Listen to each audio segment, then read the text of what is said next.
नमस्कार बंधुरा आज चले एसेছি सोयाबिन और आलूर सम्पूर्ण निरामिष एकटी रेसिपि निये। तो रेसिपिटा आमी किभाबे बानाई सेटाई आजके शेयर करेছি। तो चलुन देखे निই। एखाने गरम जले सामान्य लवण दिए सोयाबिनटा सेদ্ধ करे भालो करे धुए नेब। ठंडा जल दिए खूब भालो करे सोयाबिनटाके धुए नेब। सोयाबिन खूब भालोभाবে धुए নিয়েছি। এবার সোয়াবিনের মধ্যে যে জলটা আছে সেটা খুব ভালো করে চিপে নেব।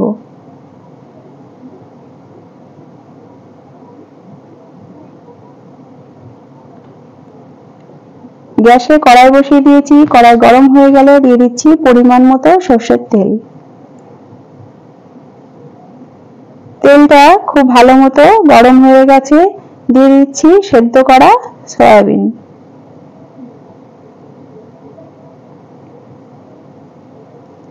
সয়াবিনটা খুব ভালো করে ভেজে নেব। বেশ লালচে করে সয়াবিনটাকে ভেজে নিয়েছি। কড়াইটা পরিষ্কার করে ওই কড়াইয়ে দিয়ে দিচ্ছি সরষের তেল।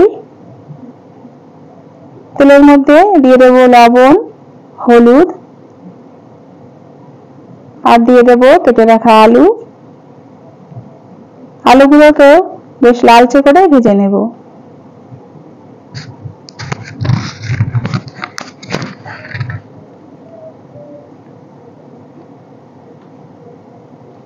আলুগুলো বেশ লাল লাল করে ভেজে নিয়েছি। এবার তুলে নেব।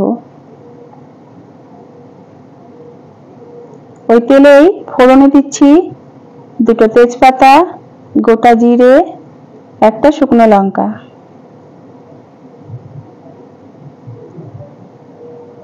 ফোড়নটা খুব ভালোভাবে ভেজে নেব। ফোড়ন ভালোভাবে ভাজা হয়ে গেছে। দিয়ে দিচ্ছি আদা বাটা। আদাটাকে দিয়েও একটু ভেজে নেব।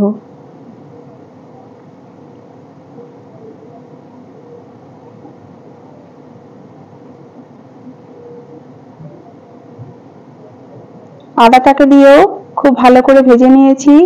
এবার দিয়ে দেব জিরে গুঁড়ো আর দেব কাশ্মীরি লঙ্কার গুঁড়ো। সামান্য নেড়ে দেব। দিয়ে দেব হলুদ, দিয়ে দেব লবণ। সবকিছুকে আবারও একটু নেড়ে দেব।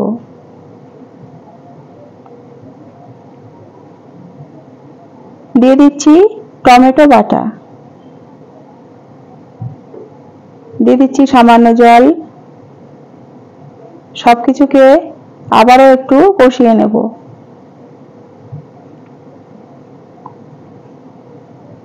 কিছুক্ষণ কষিয়ে নিয়েছি। দিয়ে দেব চিনি। চিনিটাকে দিয়েও বেশ কিছুক্ষণ কষিয়ে নেব। দিয়ে দিচ্ছি কটা কাঁচা পাকা লঙ্কা আর দেব ভেজে রাখা আলু। ভেজে রাখা সয়াবিনটাও দিয়ে দেব।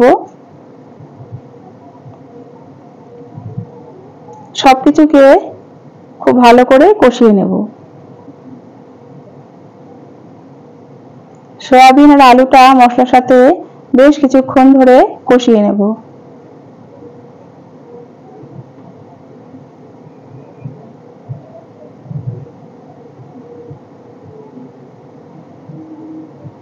খুব ভালো করে সয়াবিন আলু মশলার সাথে কষিয়ে নিয়েছি। দিয়ে দেব গরম জল।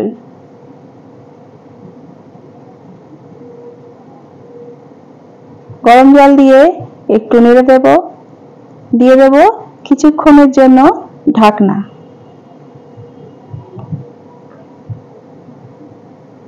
ঢাকনা খুলে দেখে নেব আলু সেদ্ধ হয়েছে কিনা।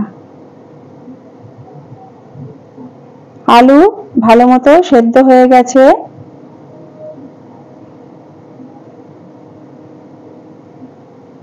নামানোর আগে দিয়ে দেব গরম মশলা।